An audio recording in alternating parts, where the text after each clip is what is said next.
Hello, Bachcho. Let's read this question. So this question says, during isothermal expansion, the slope of PV graph, option A is decreases, option B is increases, option C is remains same, option D is may increase और decrease. Okay, तो चलिए बच्चों, अब हम इस question को start करते हैं।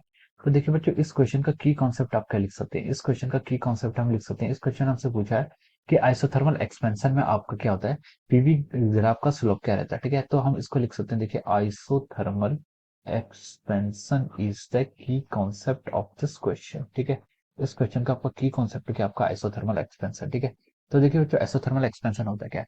आइसोथर्मल एक्सपेंशन का मतलब होता है आपका टेम्परेचर तो कांस्टेंट रहेगा। ठीक है, टेम्परेचर क्या रहेगा आपका, कांस्टेंट रहेगा। ठीक है, और एक्सपेंशन है, एक्सपेंशन है मतलब इसका आपका जो फाइनल वॉल्यूम है, ठीक है, it must be greater than initial volume, तभी हम बोलेंगे कि आपका एक्सपेंशन है। ठीक है, so this is the meaning of our isothermal expansion. ठीक है, अब उसने क्या बोला है, देखिए आपका आइसोथर्मल एक्सपेंशन में आपका पीवी डायग्राम का जो स्लोप होगा वो कैसा रिप्रेजेंट करता है। ठीक है, अब देखिए, आइसोथर्मल प्रोसेस क्या होती है, हम आइडियल गैस के लिए डिफाइन करते हैं, पीवी इजिकल टू क्या होता है आपका एनआरटी होता है।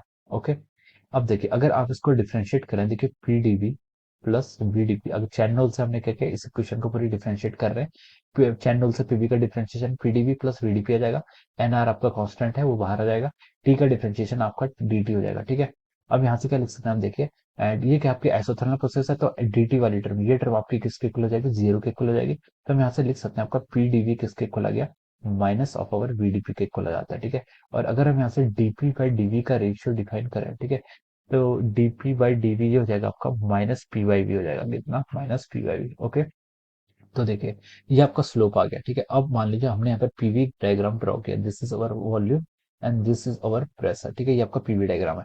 अब देखिए डीपी बाई डीवी क्या है, इसका स्लोप, स्लोप क्या आ रहा है इसका, माइनस आ रहा है, माइनस पी वाई वी। ठीक है, तो इसका स्लोप आपका ऐसे आता है कुछ। ठीक है, ये आपका डिफरेंट डिफरेंट टेम्परेचर के लिए डिफरेंट डिफरेंट आता है। ठीक है, तो इसको हम आइसोथर्म्स भी बोलते हैं। क्या बोलते हैं इसको, इस तरह के ग्राफ को हम क्या बोलते हैं, आइसोथर्म भी बोलते हैं। ठीक है, अब देखिए हम जैसे जैसे ये आपका जीरो पॉइंट है, जैसे जैसे राइट साइड को जा रहे हैं, आपका क्या हो रहा है, वॉल्यूम इंक्रीज हो रहा है, यानी कि एक्सपेंशन हो रहा है। ठीक है, तो हम देख रहे हैं कि एक्सपेंशन हो रहा है, तो आपका स्लोप क्या हो रहा है, डिक्रीज हो रहा है। ठीक है, तो स्लोप ऑफ पीवी ग्राफ क्या हो रहा है आपका, डिक्रीज हो रहा है। ये हमने मैथमेटिक्स के थ्रू यहाँ पर फाइंड आउट करके दिखा दिया आपको। ठीक है, तो हमसे बोला था कि स्लोप ऑफ पीवी डायग्राफ, देखिए यहाँ से भी नेगेटिव आ रहा है, तो हम लिख सकते हैं कि स्लोप क्या करेगा आपका, यहाँ से डिक्रीज करेगा। ठीक है, स्लोप क्या कर रहा है आपका, डिक्रीज कर रहा है विद इंक्रीज इन वॉल्यूम, यानी कि आपका एक्सपेंशन के साथ डिक्रीज कर रहा है। तो हम लिख सकते हैं कि यहाँ से आप जो ऑप्शन ए होगा वो क्या होगा, इस क्वेश्चन का करेक्ट होगा। We can write down that option A is correct answer of this question. ठीक है, ऑप्शन ए क्या हो जाएगा, इसका राइट आंसर हो जाएगा। Okay, so I hope you all understood this concept.